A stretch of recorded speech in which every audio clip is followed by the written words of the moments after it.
আজকে ডিমের একটা নতুন রেসিপি করছি, তার জন্য একটা ডিম নিয়ে নিয়েছি। এখানে একটু গোলমরিচ আর নুন দিয়ে ডিমটাকে ভালো করে ফেটিয়ে নিচ্ছি। কড়াই তেল দিয়ে দিয়েছি, তেল গরম হয়ে গেছে। ডিমের গোলাটা একটু ভুজার মতো করে ভেজে নেব। কড়াই তেল দিয়ে দিয়েছি, এরপরে এতে আদা কুচি, কাঁচা লঙ্কা কুচি আর রসুন কুচি দিয়ে একটু ভেজে নিচ্ছি।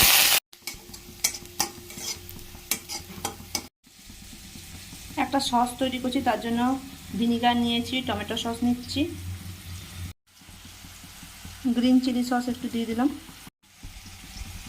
এর সাথে দিচ্ছি একটু রেড চিলি সস, একটু দিলাম কাশ্মীরি লঙ্কার গুঁড়ো, একটু গোলমরিচের গুঁড়ো দিয়ে দিলাম আর জল দিয়ে এটা একটা সস তৈরি করে নিচ্ছি। এই সসটা এইবারে ঢেলে দেবো। এবারে অল্প একটু নুন দিয়ে দিলাম। এরপরে এতে ভেজে রাখা ডিমের ভুজিয়াটা দিয়ে মিশিয়ে নিচ্ছি। উপর থেকে একটু ধনেপাতা মিশিয়ে নিয়েছি। আমার তৈরি হয়ে গেছে ডিমের নতুন রেসিপি।